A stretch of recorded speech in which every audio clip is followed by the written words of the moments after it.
एकदम बेड पे हूँ क्योंकि तबीयत ज्यादा मेरी खराब हो गई थी। डर जो होता है वो और ज्यादा आपको डरा देता है, तो वो सारी चीजें हो गई थी। आप लोग सोच रहे हो क्या हुआ, तो गलती कहेंगे मेरी है कि मैं थोड़ा बाहर ज्यादा निकली, बैक टू बैक निकली। पहले क्या रहा था कि हम लोग एक वीक के गैप में निकल रहे थे, 2 दिन कंटिन्यू हो गया और थोड़ा लंबा लंबा सफर होता है, तो उसमें ये हो गया कि हमने पानी कम पिया, वॉशरूम रोका, तो उस वजह से, या फिर पब्लिक टॉयलेट यूज किया, तो पता नहीं इन्फेक्शन था या क्या था। तो मुझे पेन बहुत ज्यादा था और इतना सडन पेन था एक दिन अचानक कि मुझसे बैठा भी नहीं जा रहा था। तो मैंने टिक के ऐसे रह के ही मैंने खाना खाया है। और इन्फेक्शन से हर कोई करता है ना कि इस टाइम पे इन्फेक्शन नहीं होना चाहिए, क्यों हो रहा है, मतलब इतना पेन क्यों हो रहा है कि बैठ भी नहीं पा रहे हैं। तो वो सब चीजों का बहुत डर हो गया था। डॉक्टर से पूछा, डॉक्टर ने दवा दी पेन की, फिर बोला रेस्ट करो, लेकिन वो पेन की दवा से भी वो नहीं ठीक हो रहा था। फिर और सबसे पूछा फिर भाभी ने डॉक्टर को कॉल किया, उन्होंने बोला कि फिर टेस्ट करा लो यूरिन का, ये सब चीजों का। तो फिर टेस्ट में अल्हम्दुलिल्लाह रिपोर्ट तो नॉर्मल आई है, मतलब अब दिल डर गया, अब लग रहा है बाहर ना जाऊं। 2 दिन बहुत ऐसे निकले, अभी पेन में थोड़ा आराम है, लेकिन एनर्जी बिल्कुल भी नहीं है। डॉक्टर ने भी कहा कि बॉडी को थकाना नहीं है। सबकी बॉडी अलग अलग होती है, मेरा एक साथ सब कुछ हो गया, मतलब पानी की कमी भी हो गई, थोड़ा मैंने इस बीच में स्पाइसी भी बहुत ज्यादा खा ली क्योंकि मेरा बस वही खाने का मन कर रहा था। जैसे आपने ब्लॉग में देखा होगा, मैंने भजिया पाव खाया और मिर्ची एक्स्ट्रा 2-3 खा ली, तो वो सब एक साथ, पानी कमी, स्पाइसी, ऊपर से बहुत देर देर तक ट्रैवल, पब्लिक टॉयलेट यूज करना, वॉशरूम रोकना, तो ये सब इसलिए बता रही हूँ कि अगर कोई ऐसा कर रहा है तो ना करे मेरे रहा हूँ। और ब्लॉग स्टार्ट करने का रीजन एक ये भी है क्योंकि सबा की तबीयत खराब हो गई। उस दिन सबा बीमार पड़ गई, पता नहीं क्या क्या कर लिया इसने, अपनी बॉडी में पानी की कमी कर ली, इसको दर्द भी हो रहा है, तो डॉक्टर ने इसको प्रॉपर रेस्ट करने के लिए बोल दिया। तो इसलिए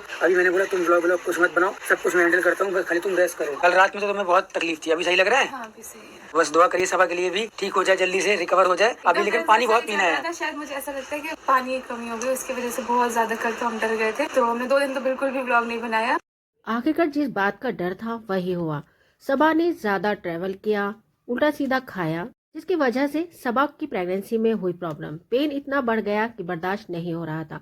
प्रेगनेंसी के 3 महीने कंप्लीट होने के बाद ही सबा इतना ज्यादा घर से बाहर निकल रही थी। ये बात तो हर कोई समझ गया था कि सबा प्रेग्नेंट है, लेकिन हर किसी ने सबा को बहुत ज्यादा समझाने की कोशिश की कि सबा घर से बाहर मत निकलो, कम निकलो, सिर्फ इस हद तक निकलो कि आप अपने प्रेगनेंसी के ट्रीटमेंट के लिए सिर्फ हॉस्पिटल तक जा सकती हैं।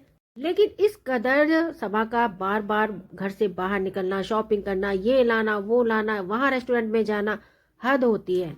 और सबा ने जो आज व्लॉग डाला है, एक 2-3 दिन पहले डाला था, उसमें कहा था कि ये काम भी जरूरी है, व्लॉग बनाना भी जरूरी है, अगर नहीं काम करेंगे तो फिर अपनी भी जरूरत है, घर वालों की भी जरूरत है। अरे प्रेगनेंसी से बढ़कर है क्या ये जरूरत? आपने रेस्टोरेंट खोल लिया है, प्रॉपर्टी आपकी मौधा में भी है, मुंबई में भी आपने इतनी प्रॉपर्टी ले ली, तो आप कहाँ लेकर जाएंगी?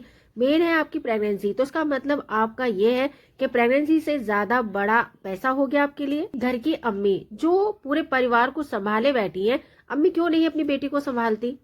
हम अपनी वीडियो में आपके दिल को ठेस नहीं पहुंचाना चाहते। हमारे कहने का मतलब ये है कि आप अपना पूरा ध्यान प्रेगनेंसी पर दें, अपने ऊपर दें, बाहर मत निकलें। आपको हमने काफी वीडियो बनाई है इस बारे में कि आपको अगर वॉक करनी है तो आप नीचे बिल्डिंग के कर सकती हैं, या आप टेरेस पर कर सकती हैं, आप अपने घर में भी कर सकती हैं। जैसे कि काफी ऐसे ट्रॉलर्स हैं जो ये कहते हैं कि सबा बहुत ज्यादा जिद्दी है, अपनी मनमानी करती है, तो यहाँ पर हम उनकी बात से सहमत है कि वो सही कहते हैं, और हम आपके भले की ही बात कर रहे हैं, ना कि आपको ट्रोल कर रहे हैं या आपको बुरा बोल रहे हैं। आपको बार बार यही समझा रहे हैं कि पैसा आप कितना कमा लेंगी। मान लिया कि पैसा आपने कमा भी लिया, तो किसके लिए? जब आपका बेबी ही नहीं होगा तो किसके लिए आप इतना इकट्ठा कर रहे हैं? आप और सन्नी की हरकतों को देखते हुए यही लग रहा है कि आपको बच्चे से ज्यादा पैसा प्यारा है। तो आपका ये कहना है इस बारे में, क्या सबा गलती कर रही है या नहीं? तो कमेंट बॉक्स में लाजमी बताएगा। वीडियो पसंद आए लाइक, चैनल को सब्सक्राइब करना मत भूलेगा। मिलते हैं नेक्स्ट वीडियो में, तब तक अपना ख्याल रखिएगा। अल्लाह हाफिज।